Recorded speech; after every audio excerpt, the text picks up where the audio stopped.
It's Ringside Renaissance, and we don't show up for the cheap pop. We're here every week, and it's not a work. So without further ado, Jesse, ring the bell.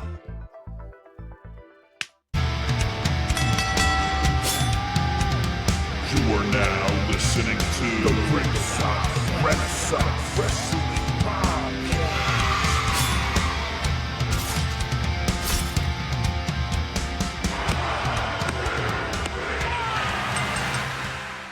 And we're back for another episode of Ringside Renaissance. And we're here with the RRW Weekly Review. Once again for WWE Smackdown and Monday Night Raw. Yeah. And I'm here with the best co-host, the best tag team partner, best friend in the world, Pretty Deadly Jesse. Yeah. And I'm Andrew Combat Jones. Bringing extra clips today, baby. Click, clack. Yeah. Woo. That was for you, RJ. Here we go. That was for you. Yeah. That was for you, RJ. And that was also for Dwayne. Shots fired. That was for Dwayne, The Rock. Shots. Man, I was speechless by it all, honestly, and then like looking into it more, I just don't know what he was doing. I don't understand the point of any of it at all. Like, to say that it pissed me off would be an understatement, because it did. Not just what he said about the planning of the Elimination Chamber, but then just his response to Dave LaGreca from Busted Open, saying it's a work and everything. Like, it's not about me. Just as Dave said, like, I feel bad for the wrestlers. I feel bad for everybody along the way. I feel bad for, like, the Undertaker that went out of his way and got pissed off to maintain his gimmick, his mystique, you know, and for everybody that works hard on the independents and everywhere to maintain the kayfabe, for just have The Rock to come out that practically isn't even part of the business anymore. Other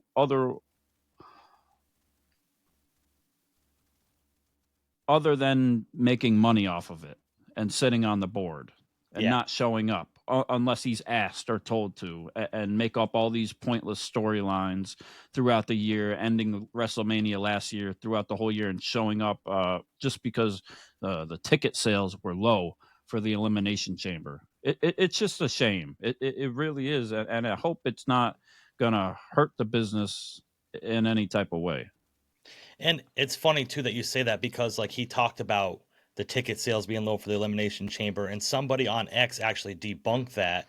In like 3 weeks before the Elimination Chamber, before The Rock even showed up on SmackDown, there was only like 3,000 tickets left out of like 30,000. So the ticket sales weren't they weren't what they were. But yeah, I agree with you 100%. Dave LaGreca's in the right here. And if you know me at all, I'm not a huge Dave LaGreca fan. Shout out to you as a person.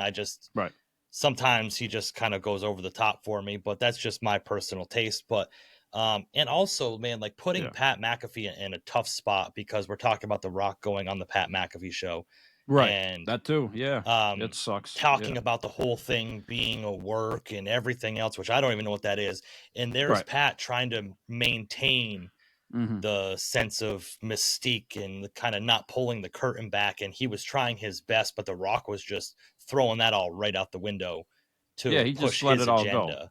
Go. Yeah. And for people that don't know Dave LaGreca, he's the founder of the Busted Open podcast, probably the biggest wrestling podcast there is for the most part. Great show. Syndicated on Sirius satellite radio and all that, with all the other great wrestlers and legends, Hall of Famers that he has. But he was the one that started the Cody Crybaby movement, which translated to The Rock responding to that a year or two ago now at this point. So I just don't know what to take. You know, we saw what happened after WrestleMania 40 when they put the video out behind the scenes, and The Rock was saying, we saw all the memes about how The Rock was saying that he said to go to do this and he was okay with it. And it's like, I don't know I can't take his word word anymore. Honestly, I don't believe anything The Rock says, and I'm starting to think if we've seen things talking about Triple H and The Rock now having friction going forward in the company in creative spots, and people are kind of blaming this creative stuff all on Triple H, but I honestly feel like it comes from the top more at this point, because it's not like when Vince did it, he just did what he wanted, right? Yeah. Regardless, but Triple H, I feel like he has to answer to people now, and like when Punk showed up after was it Elimination Chamber or the Rumble? Yeah, Elimination Chamber. Elimination, slapping his arm. I'm starting to think that there was something to that. There was some shots there, so I think, But are we all getting worked? Is it going to be Triple It's H true. versus The Rock next year at WrestleMania? Who knows? It's what true. We know It's a is, possibility. I was thinking that's true. Like they might be planning something out. Like, and then we saw The Rock with the picture, like we talked about, of him sitting there with the New Japan shirt on with the Rubik's cube. Like, why are you putting that picture out a week or whatever before WrestleMania? Like, is it all freaking work or what? It's interesting. Let us know in the comments if you think this is a work or not. While you're there, hit like, share, subscribe, tell your friends, be a part of the Renaissance. Yes. Crazy things happening outside of the wrestling ring that are continuing for us to look into and talk about. But inside the wrestling ring, we had SmackDown this past week. John Cena came out to start out. So this is another one of his appearances. Now he's down to 31 that we got. They're counting down. I'm surprised they didn't bring up the number count behind him and drop it down to 1. They might as well just do it every time. That should be it. Yeah, I agree. Yeah. And Randy Orton came out to kind of have that old face-to-face. The first time ever that they've been in a feud that John Cena's the heel and Randy Orton's the babyface. Right. And I really thought that this had its own kind of... It has its own story built into it. We didn't have to build in how John Cena's just jealous that he's not a father. Like, that's... Yeah, I thought it was funny. Like, I love that part of when he came out and the promo he cut when the kid was flipping him off and he's like, seriously? Really? Like, I like that part. It was after Randy came out a little bit and John Cena's talking about, oh, well, the match can't happen here. The match should happen at Backlash. It just seemed like a little like, I don't like... It's almost like he scripted it. Like, it's almost like he had it thought of before that. Like, I don't the way you said it. I don't know. Yeah, Backlash is coming quick, and we know that nothing's scripted in WWE. But right. Despite what Dwayne tells you, but yes. Yeah, I agree with that. And then we have another John Cena chalk line at the end of it, which yeah, a little bit ridiculous. He gets RKO'd again. Yeah. So it's cool. I think that what they're doing on the John Cena farewell tour, him rehashing some of his old rivalries. We talked about it. Maybe that was what was going to happen. We're also have been saying for a while it's going to be Cena versus Punk at Money in the Bank. So take that to the bank when that happens. We predicted another thing, but. Yeah, if he doesn't, I predict that CM Punk will win the Money in the Bank. Okay. If which is probably not going to happen either, but wishful thinking. What if he beats Cena? He cashes in, beats Cena, and then does the kiss again. Oof.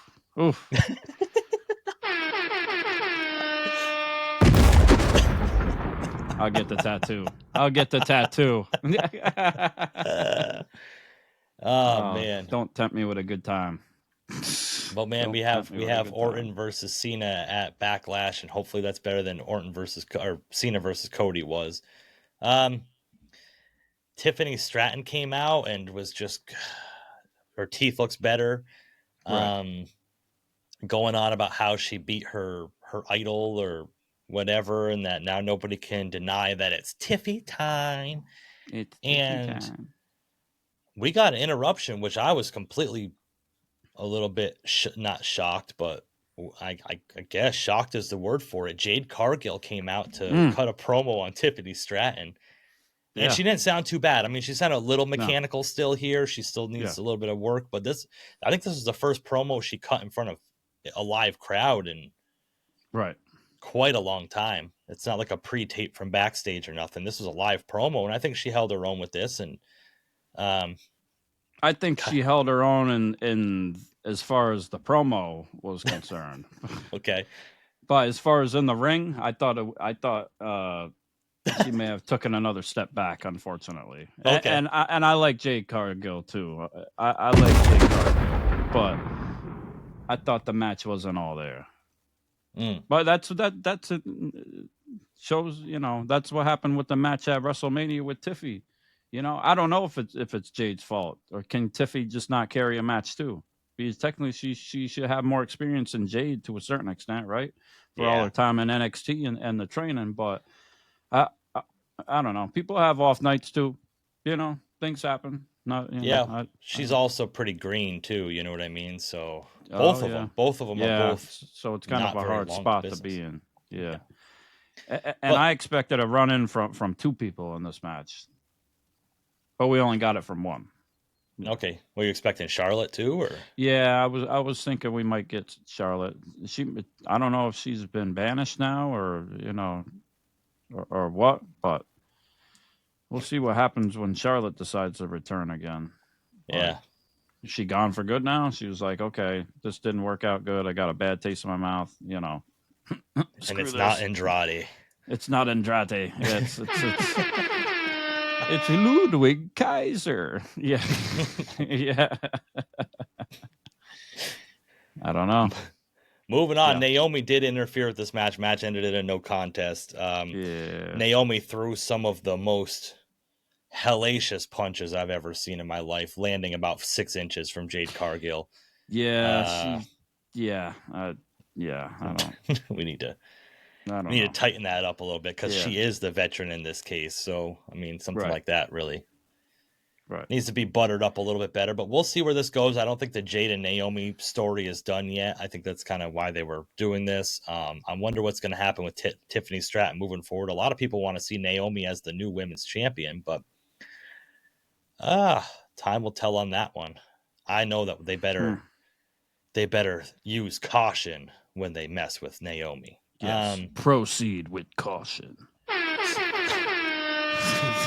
Good catch line. Good catchphrase. Good.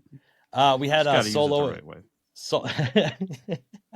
had Solo and Jacob Fatu backstage, and Solo was telling Jacob basically that it was all him that got Jacob to where he's at today, and Jacob just told him, "Step in line or step aside." And I was like, okay, Jacob, here we go. Yep, here we go. Yep. Here we go. So they're going to obviously set up Jacob and Solo down the line, I guess. Seems like where it's at. The crowd's in on it. The crowd is in with Solo, of course. You could hear him backstage and the crowd cheering for him. And then, of course, we got him coming out to the ring, correct? Yeah.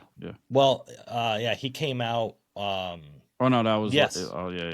Yes, he came out to the ring. That was a little bit later on, but he came out to the ring and was, cutting a promo, and LA Knight came out. That's right. Yeah. And interfered and fell asleep on the ropes because Drew McIntyre came out. And then yes. Drew McIntyre was cutting a hell of a promo yet again about Nepo babies and everything else, and nepotism in WWE. And he's completely getting cheered now, too. Oh, yeah. Yeah, it's a lot of things are shifting right now with people getting cheered and not cheered. And I kind of have like mixed feelings about it in some ways. Yeah. Well, there's something I'm going to talk about on Raw too, with I think a lot of these plans of heels and baby faces backfiring that's going on in WWE. But, Drew and LA Knight were kind of jousting back and forth, and it was basically decided that it was going to be Drew versus LA Knight later on, and the winner of that match was going to be the number one contender for the United States title. Right. More on that later, but what a big thing that everybody, the internet was a buzz, all the Vega fans were a buzz about, was Chelsea Green defended her women's U.S. title against Zelina Vega. Yeah. What you feeling? What a night for the Zelina Vega Aleister Black household. The Vega Black family. Yeah. The Vega Black, yeah. Shout out to Queens. Queens in the house. Queens get the money for Zelina Vega. Yeah, I'm happy about it. I'm very happy for her. I think I think it's overdue for Chelsea to give up the title at this point. I didn't mind the little gimmick she had going with the secret Hervis. Service. Oh, Hervis. Yes. Hervis, right? That they had going. I liked the little gimmick. I thought it was funny. But it's time for them titles to jump around a little bit, or any title in general, you know. And Zelina Vega has put in a lot of work. You know, you think back, going back to when they had the big show in Puerto Rico, and the reception she got, you know, and I think she deserved it. I'm happy for Zelina Vega. I'm not mad about it at all, you know. Yeah, and I'm not taking anything away from Zelina Vega, like you said, well deserved. And now hopefully a lot of the stands, the Zelina Vega stands online, can shut up about her not getting a push. Yeah. But shout out to all the Zelina Vega fans out there. Hit like, share, and subscribe.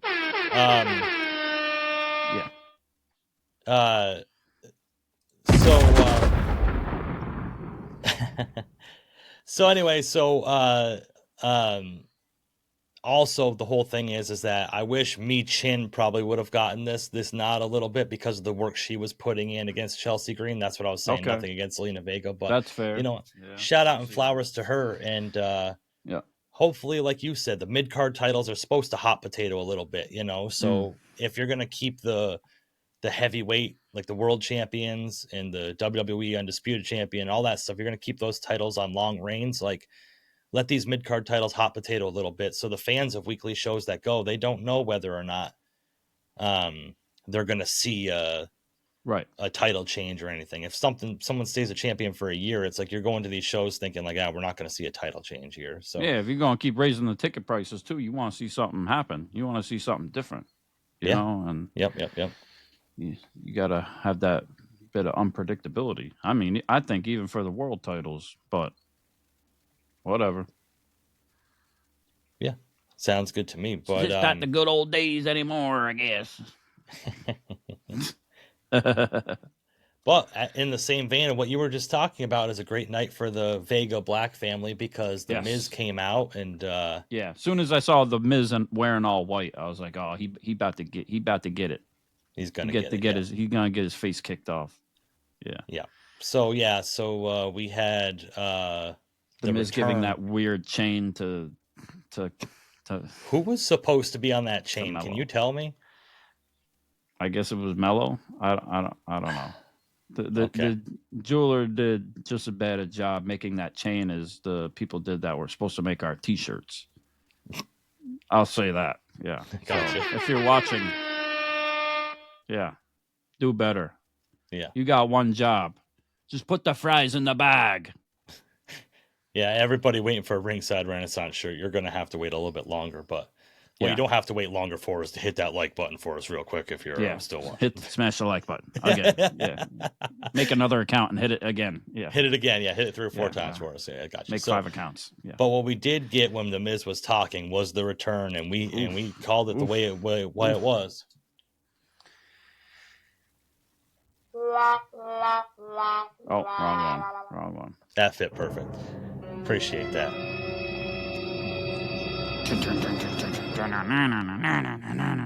Hell yeah. The return of the vampire. I'm a vampire from 1722. That's my dude. He brought back the old entrance and the music. I was ready. I like how Aleister Black is still doing the whole thing with his eye too. He's still got the one eye that's messed up from who was it that he had the feud with back in WWE that caused the eye to mess up? Was it Randy Orton? Was it? I don't know. It was a few years ago, but he's still living that up. So he came and gave the black mass, I think it was. Did you see when he did the flip into the ring into like the crisscross applesauce? I love it. Love it. Yeah. He does that because of CM Punk too.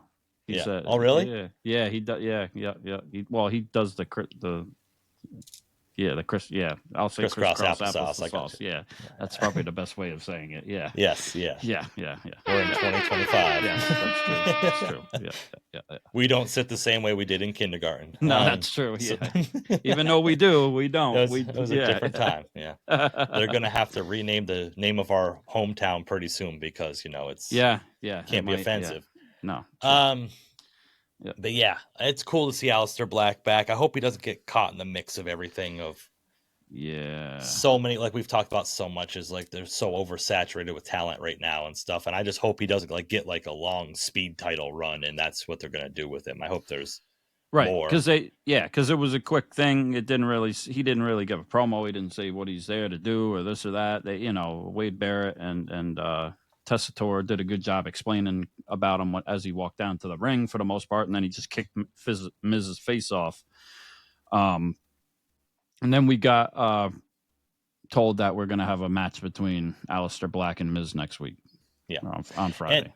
And I'm glad you brought up Wade Barrett and Joe Tessitore, because all of these Joe Tessitore haters that said that he wasn't good, I think he's nailing it right now. I think him and Wade Barrett are doing really well. I didn't like him at first, but I wasn't sure about him at first. I was just weary, but now I'm sold on him. I liked it. I thought he did great when Michael Cole had to step away last week with Pat and the way he kind of came in and fit in. They had each other's back too, and all that. And yeah, I'm cool with.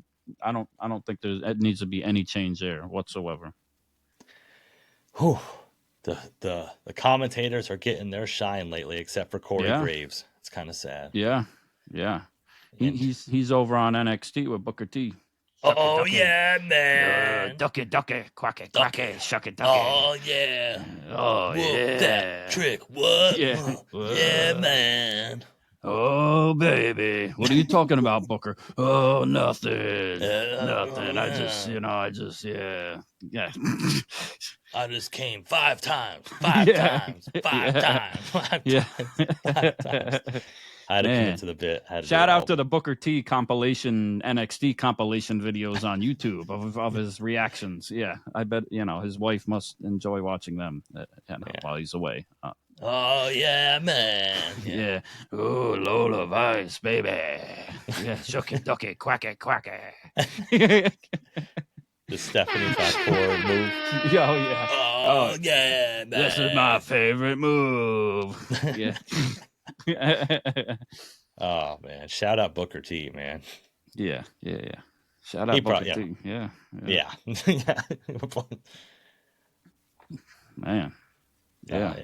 He probably does. He wants them to do the spin Rooney on his face. Woo. Now we have Drew McIntyre versus LA Knight for the #1 contender of the United States title. Yep. It's interesting because the match ended in a DQ. Right. Of Damian Priest attacking Drew McIntyre. So now they're saying Drew McIntyre is the #1 contender.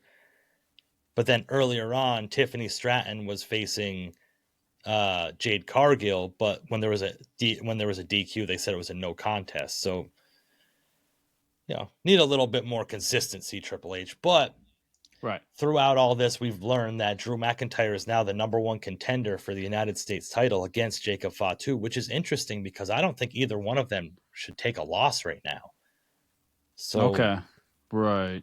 I don't, because Jacob's not going to lose that title right away, but also maybe I could play in with Solo then being interfering or some type of way and being a DQ. Yeah, Damian Priest again. Or Damian Priest, or both. Yeah, Damian Priest would make sense. Yeah, and it's not like I'm looking forward to it. Like Drew McIntyre and Jacob Fatu was a hell of a match. Yes.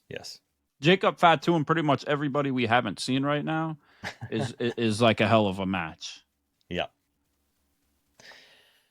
Yeah, I would have liked to see, whatever.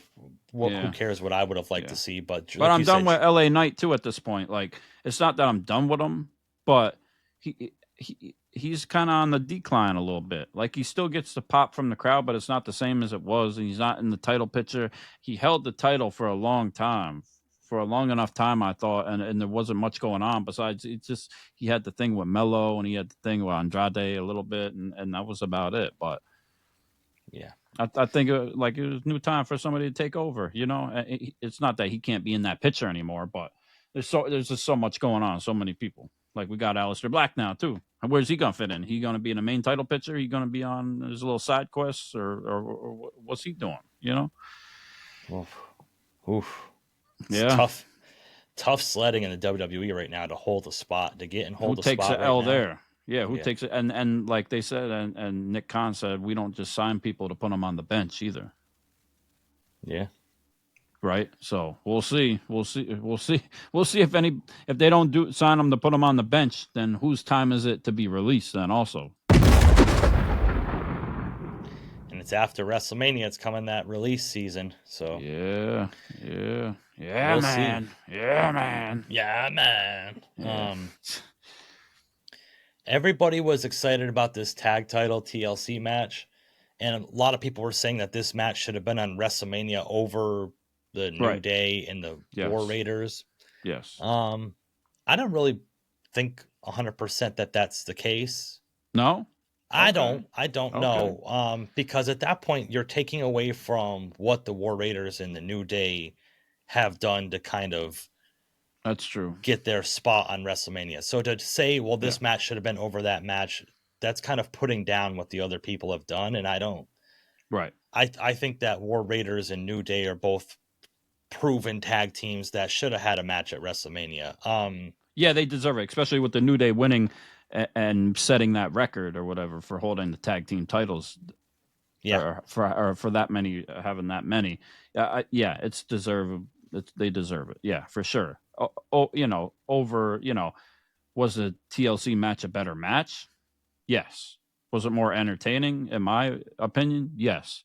But to your point, New Day deserved that spot more on WrestleMania, winning those titles. And you gotta think, it diminishes the titles too, because then they would seem less, especially if they're just going to have a regular match on SmackDown and or Raw or whatever, and it's just that. And you got to look at it. Would have remembered it the same. You got to look at it from this perspective too of TLC matches at WrestleMania. That's a big hype. We had WrestleMania X7, TLC 2, the Dudleys, the Hardys, and Edge and Christian. That's a tough bill to live up to. You know what I mean? Like putting, it's going to be a triple threat tag team TLC match at WrestleMania. Right. You're already setting yourself up to be underwhelmed because of the stage and what that match is synonymous with WrestleMania. So having it the SmackDown after not only gave the fans that went to that SmackDown something really entertaining to watch, but it also, I think, took a little pressure off the performers at that point. So, right. Yeah. WrestleMania X7, that TLC match, one of the best matches of all time at that, right? I mean, yeah, you can for you a TLC match. There. I mean, right? Oh, where for was a TLC that? Where match, was that? the best. Yeah. Where was that WrestleMania? That was in Houston, Texas. Houston, Texas, right? Yep. Yeah. H-Town, baby. H-Town. Let's go. Yeah. All right. Houston. Yeah. The most inside comments right there. The best WrestleMania of all time. Yes. Okay. And great TLC match. The new DIY put on with the Street Profits and the Motor City Machine Guns. I thought it was great. I got to say at this point, now the Street Profits are proven champions and stuff. Now they need to put their money where their mouth is. And they need to defend those straps against Pretty Deadly, because we got to remember who's waiting in the wings. Right. And I tried to put a little plug in for one of my friends the other day for Pretty Deadly, and he's like, "Man, them guys are fucking." I was like, "That's the point." No, I'm trying. The lip reading there is so good. Yeah. I was like, "What's wrong with that?" No. What do you hate them more now because of that? Yeah, they're hilarious. They're funny. They're good. They make you uncomfortable. They're like the gold dust of now. They ain't nothing like that. No. Well, and at the same shout out time, to Dante. Shut up. Yeah. At the same time, if that's your basis of not liking somebody just because of that, then why are you really watching wrestling? You see sweaty men in little crop singlets tops. with their dongs hanging out, rubbing up on each other. What's the difference? What's the difference? Just call it like it is. We're all suspect here at this point. We're all sus, as the kids would say at this point, right? So we're all guilty already. When you watch X videos, do you want a half flaccid one or do you want a big hard one? Take it all from get Joe, real with each other. Take it from the Tiger King. If that's what Joe Exotic says. I mean, come on. Is he wrong or is he right? Tell me when I'm telling lies. I mean, Now, come when you on. watch porn, do you want a little one or do you want a big one? Well, you ain't that straight now, are you? Shout out Joe Exotic, man. Yes, free Joe, baby. But freedom Joe, tigers if you're too watching, at the same we time. love you, man. We love you. Yes. We hope you're watching from prison. We Yeah. hope you're spending your hard-earned commissary money to watch us. Yeah, or somebody's getting you our videos through your tablet or whatever it is. Shout out to Joe Exotic, but also shout out to the Tigers. Free the Tigers and the animals also. Yes. Agree. We But can have it both ways. Yeah, but put Carol Baskin in a cage. Put that fucking bitch in a fucking cage. That fucking Carol Baskin. Yeah. Fucking bitch. We need despite anybody's political affiliation or whatever, we don't do that here on Ringside Renaissance, but whoever is in charge needs to give a pardon to Joe Exotic so we can get a season 3. We need a season 3. Absolutely. We need like a live. Yeah, we need like 10 seasons. We just 10 seasons. Keep it going. Come on. Put a camera in the prison, please. Yes. That's all. I mean, that would be enough. They do 60 days in or this or that. Like, imagine love after lockup with Joe Exotic. Joe Exotic. Like, come on, could you imagine? Joe Exotic single-handedly got us through the COVID years. Yes. I mean, come on now. Yeah. And Netflix owes. Yeah, the WWE might not even be on Netflix if it wasn't for Joe Exotic, because he pushed their numbers up so much to make it such a watchable streaming service. Yeah, and AJ Galante for the documentary, of course, that too. Yes, but yeah. Anyways, to get off of the Joe Exotic tangent, but free I bet you want to get on top of Joe Exotic. So well, you know what they say. Yeah, you know what they say. Yeah, but I think that we're gonna have to go to. Oh well! Shout out to the TLC match real quick, because when the Street Profits won right away, we saw the camera right on the front row to our friend of the podcast, my brother 215, was live at SmackDown, cheering on the Street Profits win that tag team gold, and it felt good to see him there. I believe with his son or whatever, and so that's awesome for them to be sitting front row or right front row. And get his face all over the TV, and shout out to him over on TikTok and Twitch. So follow my brother 215. Great guy, great content. And lots for everybody out there that listens and watches us and stuff, and if you ever go front row or anywhere, probably hard cam side of an event coming up, if you want to make a Ringside Renaissance sign, we won't pay you. We're not going to give you anything for it, but we will say thank you. If you. Maybe I can. Maybe I'll hit up your Cash App. It depends. I'll give you. We'll give you the cost of the materials to make the sign. How about that? Oh, okay. Yeah. Maybe a free T-shirt. Maybe I'll send you a T-shirt. One that you can't read our name on. But one of the good ones. I got you. Let us know. We got you. Yeah. So I think this is too far of a drive. I think we need to kind of, because Ringside Renaissance is doing it like that, we gotta get a private, a PJ, a private jet. Okay. And we gotta fly on over. I like the PJs. Okay. To Monday Night Raw with these fly tunes.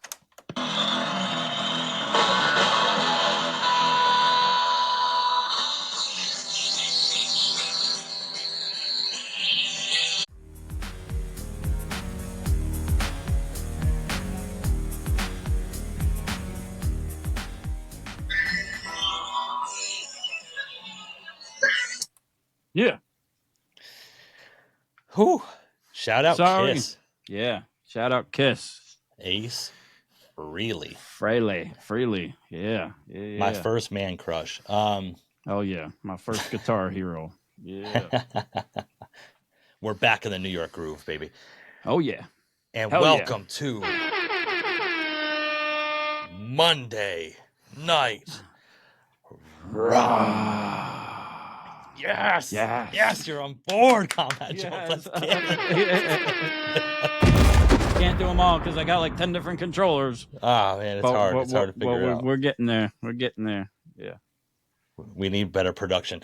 We are at Monday Night Raw. I don't remember where the Monday Night Raw was at, but right, was Minneapolis, Minnesota. No, it wasn't No, Minneapolis. no, not St. Louis. I was gonna Montana. say, It was somewhere in Montana. Maybe. Montana. Oh no, Kansas City, Missouri. We were Kansas in City. Kansas That's it. Kansas City. Yes. We got there. And Kansas City got blessed with the visionary, the revolutionary, Seth Rollins. And Seth was wearing a coat or a jacket, which is called the Golden Peacock, which is worth a hefty $13,500. Okay. Anybody that's wondering, yeah. So I'm glad you did the research. I did the research. I looked it up. It's quite the item. Yeah, I will say, for the jacket being, well, I can't talk about the jacket. Probably he got some money there. He's stunting on us there. Whether he just took it off and handed it to the people backstage once he got through the stage, I don't know. Probably. Or if he actually owns it, I don't know. But I'll say the glasses was pretty cool. The glasses he had was on point. That was pretty crazy. I'd wear them glasses out just to get some looks, Yeah, well, him and Braun and Heyman came out to the ring. I wish Bron Breakker looks like $1 million right now, being like that bodyguard type. I hope they like elevate him and he doesn't just become the crony, Right. But this whole faction is pretty cool. Maybe add another member or two, maybe. They need to add some. I think it needs to be something that builds towards War Games sooner or later with this whole thing. There's a lot to it with the dynamic. I mean, there's a lot to talk about with the whole thing of what they said, and I'm kind of mixed up about it a little bit because I'm just not sure where it's going, because they're getting like cheers. Yes. And that's I've talked about it in the past with you too, and it's just like I feel a certain type of way about it because it's not because, of course, I root for the heels a lot of time, right? Or I root for the people that you think are right, that I justify with, I root for Joe Goldberg a little bit too much sometimes. Some may say too, you know what I'm saying? But he's just misunderstood. And he's not the problem. It's all of you. And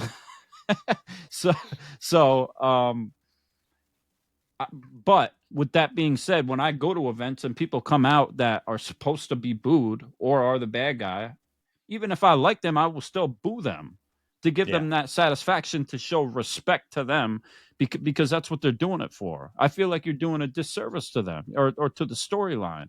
Doesn't mean you can't cheer them other times too, or ask for their autograph or buy their merchandise. But in my opinion, what I do, I think you should give them that respect, just like you would do if you watched a movie or whatever, and you was rooting against them, even though you like the actor or whatever it is. Like, you're still playing along. And if The Rock said it's all a ruse and it's all a work, well, then he can take that, but shove it straight up his candy ass. But that's how I've sideways. Yeah, so that's what I don't like about the whole situation. I mean, I think it's great. I love that Bron Breakker's in it now. He's a Paul Heyman guy now. I think that's great for him. He deserves it. But as far as like the reception that Seth is getting, I don't like it.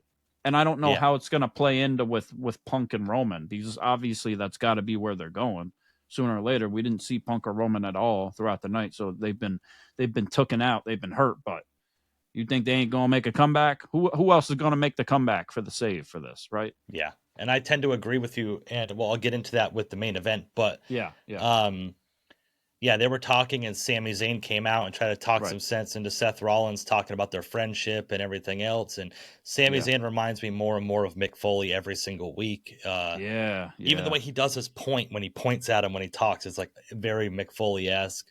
Yeah, and this they sent Sammy out as the ultimate babyface to try to get some heat on Seth Rollins and Bron Breakker. It's backfiring. It still didn't kind of work. Even by the end of the night, I mean, it worked for Sammy, but it still didn't work. It didn't work for them. More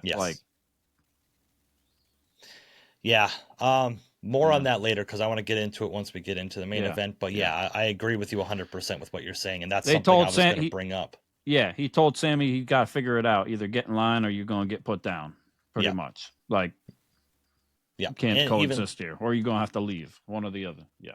And later on, backstage, they had Sami Zayn talking to Otis, and Paul Heyman came in and said, hey, listen, if you go to SmackDown, if you leave, I'll get you the match, the winner between Yes. Cena and Orton. You can have that. You can have them in a title match.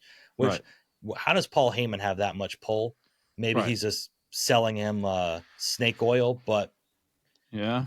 it was a continuous angel devil on his shoulder. Even we saw later on Sami Zayn with Jey Uso backstage, and Jey said to him, "Hey, I know you're going to do what's best for you." Yep. And do what's best for you. And Sami said, I needed to hear that. And that plays into later. Karrion Kross too. Oh, yes. Karrion Kross as well. Karrion Kross. Don't ask him about his t-shirt because his merch is sold out. Woo! Like we was talking about. Yeah. Karrion Kross, baby. His merch is sold out. They're restocking it soon. They better be. Because he is that guy. Could you imagine? And now I think Karrion Kross is deserving of a huge singles push here. But could you imagine like Karrion Kross and Aleister Black as a tag team? Ooh, like, wow. Yeah. Like that's a direction they need to go. They need to explore that a little bit because there's a few places he could fit in. Like he could fit in with that faction either almost with Bron and Seth in a way, right? He could fit in in a few different places, I think. Or whatever they choose to do. I mean, they could, I don't know. Whatever they do, they need to go with them. But congratulations, Karrion Kross. This one's for you for selling out your merch, baby. Because that's our boy right now, Karrion Kross, baby. To the moon. Let's go. If you all didn't know, you should know. Karrion Kross watches the show, and so shouldn't you. Exactly. Yeah. Buy his book. Do all that. Yeah. Do all of it. Push our boy to the moon because he deserves it. Yeah. We had Rhea Ripley versus your girl, Roxanne Perez. I was excited for that. Yeah. I mean, it was, Roxanne's 4'5", and she's one of the few adults that you're taller than. So it's like I could see why you probably like her. That's true. But yeah, I mean, it's like I said, Rhea Ripley has kind of put herself into a paradox where most every woman she faces, it's hard to make it believable that the other one gives her any sort of danger without working over a body part or something like that, which they did. They worked over her knee, which I thought was completely stupid. And was one part of the match where her knee was getting worked on by Roxanne. Rhea Ripley got up, gave her a razor's edge. Yeah. And like stood up, held her up, gave her the razor's edge, then went to pin her, then grabbed her leg while she was laying there. That your leg didn't hurt you when you gave the razor's edge, but now it's hurting. Wasn't that thought out? It was a good match. I liked the match. I think Roxanne Perez showed up. I think she's in her element there. I don't think she has to be in NXT anymore necessarily. No, I mean, I think it's fine. She can be in both places, but I think the spotlight is not too big for her. Now, what's interesting is, are they going to do a draft again? Because Fraxium got called up on SmackDown, which we didn't really talk about. But Fraxium was on SmackDown. They said they got called up. And on top of that, now Roxanne and now Julia and even Stephanie Vacour are showing up on Raw. 2 weeks in a row now. Yeah. And I mean, it seems like they deserve to be there. Yes, agreed. You know, but of course, Rhea got, attacked by Julia.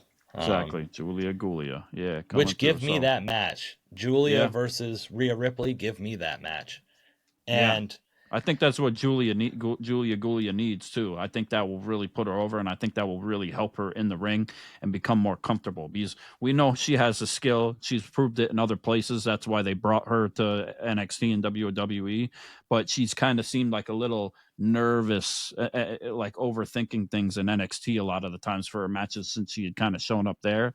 But I think once she gets in her element and she feels comfortable and she's going to be there in her own skin, I think she's going to impress people just like Stephanie Vacour has now. It's not Vacour anymore. It's Vacour.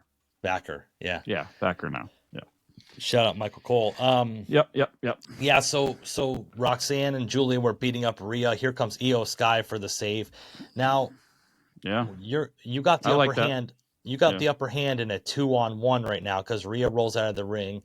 Io starts getting the upper hand on both Julia and Roxanne, and instead of keeping on the attack, she stops to do the while everyone's You got two women that are attacking you, like, and you're just gonna stop the pose, whatever. Yeah, But yeah. I mean, it's over right now though. Like the crowd, you listen to the crowd. She come out and do that and save. Obviously, we're gonna get a tag team match now, but between the four of them, I would assume, and maybe we'll get the tag match at Backlash, or probably get it before, and then we'll get the single. Or I don't know, we're not gonna put all. We don't got all the matches. We only do 5 matches for a PLE now. So yeah, we already I got don't. 3 of Who them knows? set. Yeah. Well, good enough. We need these good. We need good. We need good shows though for the week for our regular TV too. So. Yeah. Keep us entertained and stuff. That would be a great Yeah. match, man. Tag match would make it a little more. Yeah. Yeah, I'm with it. 100%. Logan Paul calls out Jey Uso, and we got Logan Paul as Jey Uso's first challenger for the World Heavyweight title, apparently. Yeah. How do you feel about this? I don't know. I don't think he did a bad job at it. I don't know if it's. Well, I don't know who else would be the right direction to go in for Jey Uso either. That's the problem. I think Logan Paul is a formidable opponent. I mean, he's main evented a PLE with Roman Reigns for the Universal Championship in Saudi Arabia. So to say he doesn't deserve it, he doesn't deserve it. He beat AJ Styles at WrestleMania. Can't really say he doesn't deserve it. People hate Logan Paul. They're putting a really hated guy up against Jey Uso, which is one of the most loved guys in WWE right now. So it makes sense too. It's smart, and I didn't think it was a bad promo. I thought Jey he worked over Jey good enough for Jey to come out and get that response and have a good comeback to him, and whatever. Yeah, and it made Jey actually look good. His promo sounded even a little bit better this week. Like, we have to remember that he's not going to give a CM Punk pipe bomb. That's just not Jey Uso. Jey Uso is going to come in with some fire, say a few things, slam down the microphone, yeet, here we go. That's Jey Uso. If we're expecting him to give these like 5-star promos, it's just not. You're going to be disappointed. But if you just take Jey Uso for what he is, and that's just an entertaining guy, got a lot of fire, not the most polished in the ring, but he's over. Like, it is what it is. Just let it be what it is. I think honestly, he kind of deserves I'm not gonna call it the Uber follow. I'm gonna call it the hula follow. Okay. He's just at the I got you. Remember, he used to wear those out to the ring. Yeah, he did. So maybe he should bring it back. He is the heavy yeet champion now. So yeah. I need you to wear that out to like get groceries or something one time, and just sell it 100%. Like that or like that. Anyway, it does not matter. That looks good, right? Just like that. Does it? Okay, look good like this. Okay. If anybody questions it, just be like, "I'm the tribal chief," and just keep walking. Yeah. Acknowledge me. Yeah. Yeah. Combat Jones wears that in the bedroom, so you can acknowledge him. I do. Yes. I put my one up. Yeah. Plus. I'm gonna ask. Yeah. Okay. Oh man! So now we had the War Raiders versus the Judgment Day for the number 1 contender for the tag team titles. Finn Balor and JD McDonough, that little pissant. It's Pisson. It's French. It's French. It's Pisson. Yeah. Corky Romano, baby. Yeah, one of the great movies of the late 90s. You guys want some cookies? You ever look back at all the movies that we think is awesome, and then when you look back, we're like, man, we really like some shitty movies back. I re-downloaded that movie. That movie holds up. That movie's hilarious. Okay. What about? I got another throwback for you. Remember Starsky and Hutch with Ben Stiller? Yeah. Hey, do it. Hey, do it. Do it. Hey, do it. Do it. Do it. Do it. Yeah. So love ridiculous. it. The scene with Snoop Dogg at the beginning with the lizard when they shoot the tail off the lizard. Yeah. Like that. If that don't make you laugh, I don't know what. So an eye for an eye doesn't apply in this case. Yeah, no, it does.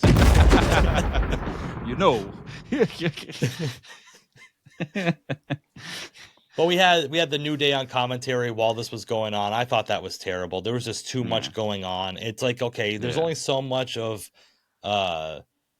Xavier Woods calling the War Raiders fat that I can handle. Like that's all he had. They're fat and bald. They're fat. Yeah. And it's like, okay, pal. This It's is kind of the low point, boring part of the show for me.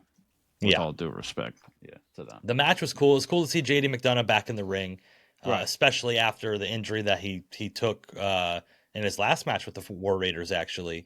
Yeah, And, he's back sooner than I thought he was going to be. I thought he was going to be out. I thought they had said he was going to be out a lot longer initially. I could have swore that's what they said. It was going to be like 9 months or something, at least, or something like that. So, you got to give him his respect for coming back, and the people are glad he's back. Judgment Day is glad he's back. Liv and Dom are glad that he's back. He had, Finn, you could tell Finn's up to something. You seen it back in that clubhouse. You seen it back in the clubhouse. Not happy for Dom, and not happy that JD didn't tell him he was gonna show up. Yeah. And Liv being like, Liv looking out for them. Liv's looking out for him. Shout out to Liv and Dom, man. Shout out to Liv Dom. Chicken tendies they were playing with and stuff. Yeah. Shout out to Liv Dom. I would get me a Liv Dom birthday cake. I bet for my birthday. Yeah, with the picture. Yeah. Would you eat Liv and Dom's cake? Hell, whatever. If you to get to Liv's cake, would you eat Dom's? Oh Lord, I mean, I'd start at the mustache. Yeah, work my way down.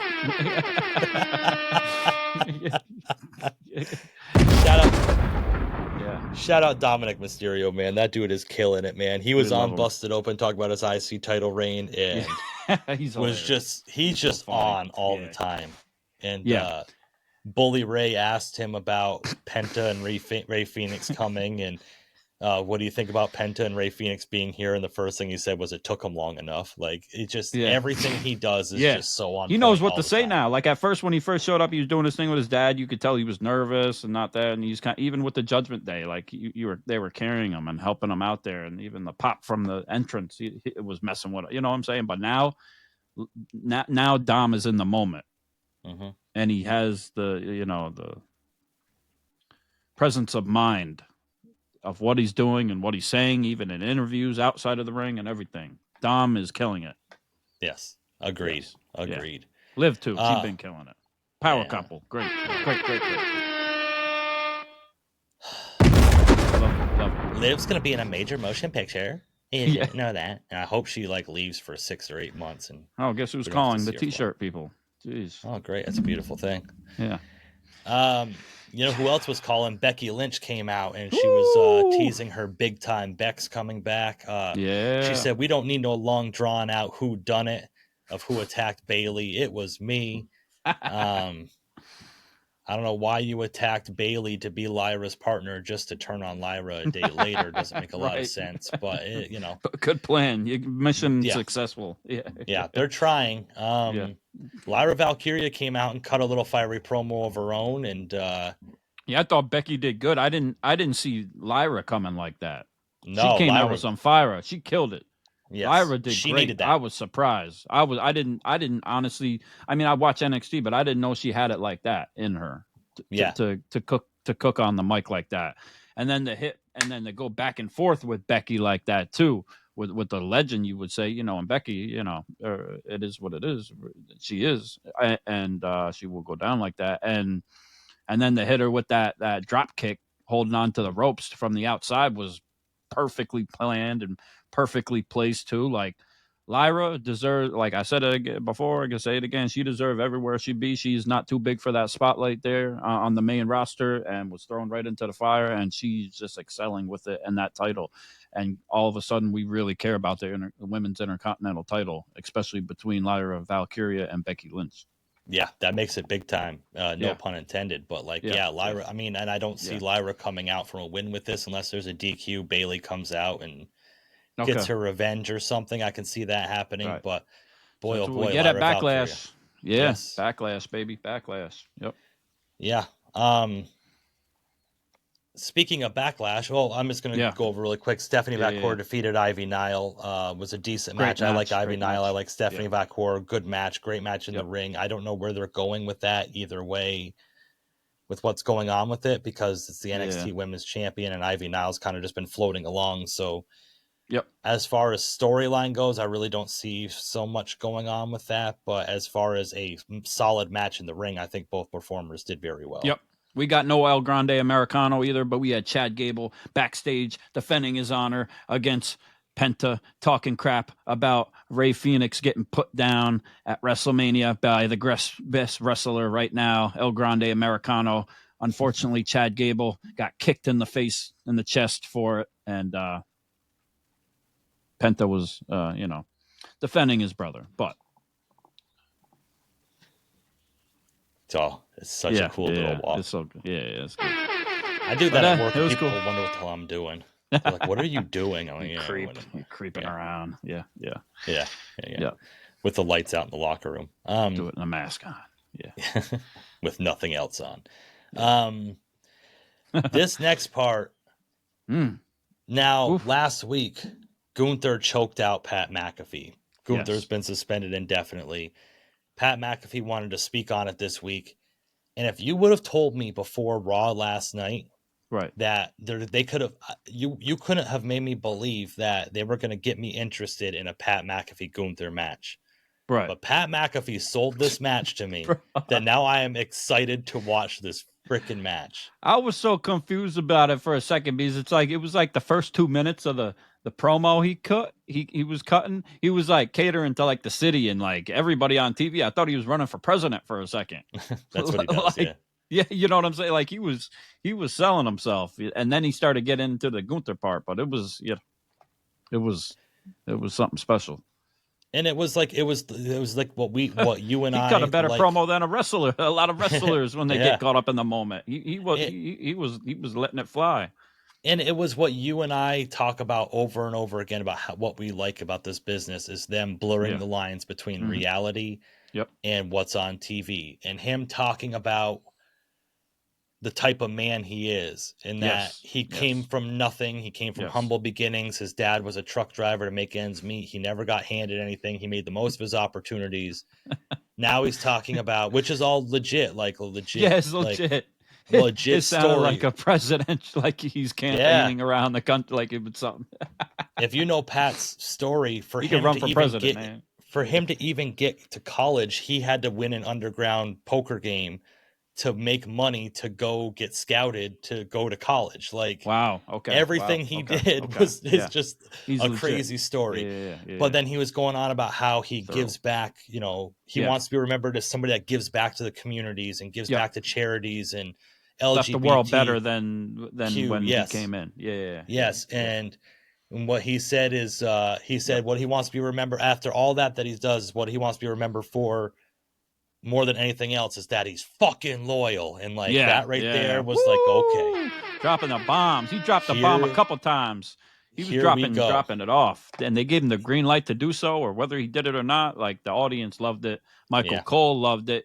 Michael Cole is Pat's dog. He had his back. You know, I'd do the same for you. You know, somebody steps up to you, does something to you, I will put their ass down. I will put them down. I will literally put them down. Yeah. All right. I hope you find that guy that stole my package off the porch that day. If you're that loyal to me, Combat Jones, I got you, bro. But he said that a lot of people would think he's crazy for it, but he wants a piece of Gunther's ass paws. And he said, Nick Aldis, I know you're back there. Come on out and whatever. And Nick Aldis told him, if you want this match, we're going to have it at Backlash, Gunther versus Pat McAfee, which I don't think Pat McAfee has a snowball's chance in hell. Okay. Yeah, probably right. Yeah. There's no way Pat McAfee is going over Gunther in this match. It just isn't going to happen. It's probably going to be a quick little match, but it shows. Right. It at least gives Pat. And he's got the Yes, and it'll get monster heat on Gunther because everybody's behind Pat McAfee for this match, and for Gunther to choke him out again or something will put some monster heat on him moving forward. Oh yeah, and it's not going to hurt Pat McAfee, obviously. I mean, could he get the last laugh in some type of way in this situation sooner or later? I think so. I don't know if it has to be by a win in a match. It's possible he could get a roll up somehow or quick and draw it out to another thing, but I don't know. Yeah.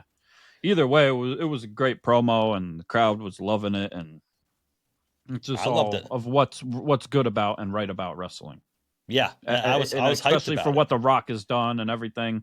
It's yeah. And a lot Thank you, like Pat. a lot of criticisms with Pat on commentary too is that he yells too much and everything else. But I think this week in general, like we said about Wade and Joe Tessitore, like Right. Pat slowed it down on commentary this week. He still had Yeah, his energy, he but I did. think he broke it down a little bit better. He was more like coherent with what he was saying and Right. put his point across in the matches. And I don't see any problem with him whatsoever. But probably because I'm a Pat No. fan outside of wrestling. But Right.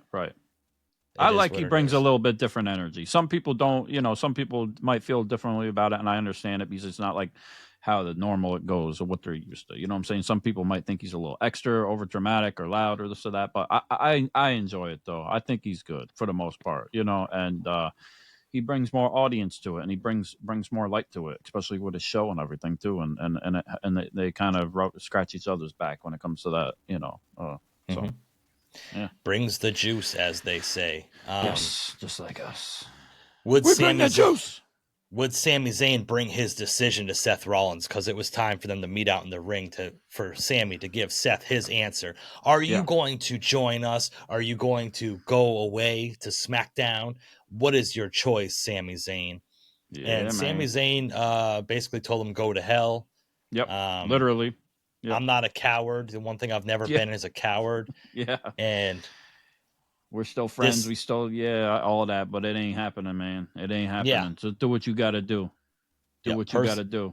Yep. Yeah. Personally, we're cool, but professionally, I don't like what you're doing and do what you got to do. And we heard the alarm go off, and it was Bron Breakker versus Sami Zayn for the main event, which this is what you were talking about earlier, and I want to bring it up, is that Sami Zayn's supposed to be the ultimate underdog babyface in this match, and during the match, Bron Breakker just kept spearing him over and over, and the crowd just kept chanting, one more time. Yeah, and he's getting the dog barks, which I understand. You could still do that, I guess, but they got to find a way to turn this around with the heat on these guys, because this should be a heel faction. I feel like, and I don't know. It's a song or what it is. I mean, Seth deserves respect. He's great. I give him that, regardless of all the shit I talk about him. He deserves it. But they played it well. Like you said, when Sami gave him the decision, and it's like, well, okay, here we go. And then you got the siren. You see Braun step out. Like, it couldn't have played any better. It's like, okay, you getting the dog now. Like, you fucked up now. Like, this is what you get. And then we knew. We knew what was going to happen. So that's why Braun is so good. And Paul behind him, too, is great. And then Seth just sitting there, like, with a blank, expressionless, just, he knew, we knew what was going to happen. We knew what was going to happen.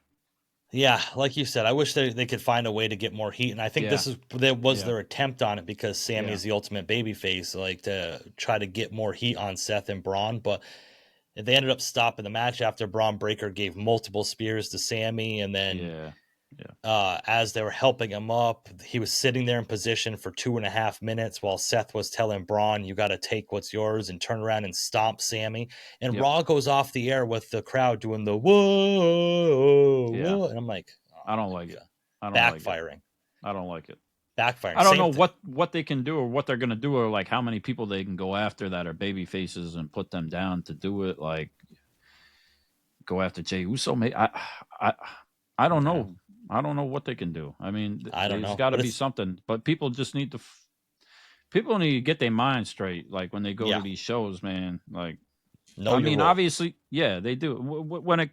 Obviously, when Punk and Roman come out, they're going to get a pop together. But going back to earlier in the show when they were talking about them and saying the CM Punk chants, you barely heard any CM Punk chants. People were throwing up more ones for Roman Reigns, and it is what it is. Like, I'm biased in that aspect, but I can look through it and see. But still, Seth, that's not the problem. It's the problem that the other guys are getting the love too. That's the problem, and we don't want to see a equal match of good guy versus good guy, like. Right, because you think they're cool. Like, what I don't even know what I would do at this point. So I guess I can't blame them either, because it's up to the audience too, to a certain extent. You keep singing the song, but y'all people need to stop singing that damn song. Like, and the thing too is like, it's the same thing they're doing with John Cena. Like John Cena's got the same thing. They're supposed to be getting all this heel heat, and people are just cheering for John Cena. It's like, I think a lot of these plans on paper sounded like, oh my God, this is going to be amazing. But then while executed, it's like without the, like you said, the fans are just as much a part of the show as the wrestlers are. So like for them to like not participate in the way that maybe they should be participating in these moments, right. is like, you can't make people either. Yeah, obviously, I understand you pay for the ticket. You can cheer and do whatever how you want, you know. But we're all trying to buy into this, you know, this new direction, I guess. This new direction or whatever it is. But we love the fantasy of it, you know. We yeah, I don't know, the magic, you know. It's the magic that makes all this work. You know, and if we're just going to let all that go, then what's the point to a certain extent? Like, that's why we love this, you know? Oh, man. I don't know what they can do or where they can go from it as far as with Seth and all that. And yeah, I didn't like the way it went off. I don't like the song. I don't like everybody singing it. And no, he needs to change a song or something. Yeah, like that would give some heat. Do something really, really bad or something to somebody. I don't even know if that would change how people are looking at it, because everybody loved Bron at this point. No, you know, like we were loving Bron too, you know, and it's like Bron's doing what he's told at this point too. So you can't like hate on him. It's Seth. I think down the line we could end up getting, it could be a while down the line that Bron's going to end up figuring out that he's being manipulated by Seth, maybe, right? And that could help Bron out. You know what I'm saying? But they still got to deal with Punk and Roman and all that too. So yeah, major backfire, and like you said, nothing against. Cena's done everything he could do. Cena has done everything he can do. I'm not mad at Cena, you know? Yeah. And going back to WrestleMania, I'm not mad at Cena. I'm not mad at Cody. I'm not mad at Travis Scott. It's The Rock's fault for all that, for the most part. We'll blame everything on Dwayne from now on. Seriously, because, and I said this to you, Travis Scott was put in like a David Arquette position. Yeah. If somebody was to ask me or you to go down and interfere in WrestleMania, I ain't gonna say no. Hell yeah, I'll be part of the show. You know what I'm saying? Mm-hmm. But yeah, you ain't gonna show up to something that you started, then it's your fault. Yeah, like, it's all Dwayne's fault and all the fans' fault for not participating. Like, if you're gonna participate. Like, do. Yeah. Like you said, I mean, even if you like a guy, you're part of the show. You need to know your role and need to know what you need to do in those parts. When Sami Zayn is getting beat down like that, when Kevin Owens was beating up Sami Zayn, everybody was, you know, on Sami's side. This is the same thing. It's rinse and repeat. And I'm a Knicks fan, but I like LeBron James, and he's going to show up to play the Knicks, you know, and I'm going to root for LeBron James and MSG. Nah, you're getting booed. You still getting booed. Like, congratulations, you set a record. That's nice, but no, that's still my Knicks. That's still how it's supposed to be. I'm still rooting for the home team. You know, I'm still rooting for what's right. Yeah. Yeah, I don't know. We'll see what happens moving forward. Like you said, they need to do something that kind of get some. They need to do something. Change they need to people's do something mind big or something. That's really gonna change it. But yeah, we'll see what happens. But right now, that was SmackDown and that was Raw. I mean, moving forward, I'm optimistic, but we're in this new era of what's going on right now, and new pulling the curtain back era with the Netflix show coming up too over the summer. Not watching it. You're not going to watch it. It depends. Nope. It depends how far they go with it. It just shows that, you know, I hope it doesn't hurt the business. I hope it doesn't hurt any of them. I don't know how a lot of the wrestlers feel about it. Maybe a lot of them don't care about it at this point, because once that Netflix money starts coming, that Netflix money might be way different, and they might just be like, I don't even care. You know, It is what it is. It might be like a substantial amount from before, and things have maybe really changed. And they're just like, okay, do it. But Paul Heyman even kind of spoke on it. He's like, I don't want somebody throwing a camera right in my face as soon as I walk back, you know, in Gorilla or whatever. And there's got to be a line. I think it's cool to a certain extent how we're going to see how things work behind the scenes a little bit, right? But I think there needs to be a line to us, and They need to be very careful with that. Yeah, because it's just not making it easier on the people that we got to defend wrestling against in the first place that we like it, right? And it's like I don't want the curtain pulled back for me until we actually work in the business, and then you know what? Then I'll see how the sausage is made. But I don't think it's going to make people like it anymore that don't like it. Just seeing exactly that either. I think you're either sold on it or you're not. Yeah, love it or hate it, just like Kiss. Yes. Yeah. But that's that, man. I don't know what else. Yeah. What a great week we have ahead of us. The weather's turning. We'll see what's going to happen on SmackDown this week. What's moving on forward for Raw. Not this coming Saturday. The following Saturday is WWE Backlash. We already have 4 of the 5 matches in place already. So we'll see what that 5th match is going to be. As of this recording, I'm not exactly sure. But we have Cena and Orton. We have Lyra and Becky Lynch. We have Gunther and Pat McAfee. Right. And we have Jey Uso and Logan Paul. So and we got nothing for CM Punk or Roman Reigns. Nothing for Seth Rollins and Bron Breakker. I mean, could it be freaking just Sami and Seth? Possibly. I kind of hope not, but it might be. And then him and Braun beat down Sami at the end, and here comes Reigns. Punk and Roman to save Sami. And I was going to say, Sami on their side. Yeah, you would hope that they come out in some type of way because it's WrestleMania Backlash, the backlash of what happened at WrestleMania. So we got to kind of play into what happened and have the same players a little bit. But also with Tiffany Stratton and Charlotte Flair, but we had got Nia Jax, so it's like Charlotte gone too. So it's and then what about Bianca? And what's going on there too, and like the storyline with Jade and Naomi, but there's so many places we can go from it. We want El Grande Americano. We want Karrion Kross. That's what we really want. So, yes, sir. Trips, WWE Universe, let your voice be heard. Get that merchandise, just like we want our Ringside Renaissance merchandise looking right. Yeah, you already know, baby. You already know. So, stay tuned. You got anything else you want to tell the people? You good? No? Okay, I'm good. We all good. We had a good week. We enjoyed wrestling. We're going to enjoy it coming. We hope everybody has a great week, enjoys SmackDown, NXT coming up, and then Monday Night Raw. And then we'll be back to talk it all again. And we can't wait. So, once again, that's Pretty Deadly Jesse. Yeah. And I'm Andrew. Combat Jones. And you've been listening to the Ringside Renaissance Wrestling Podcast. Peace.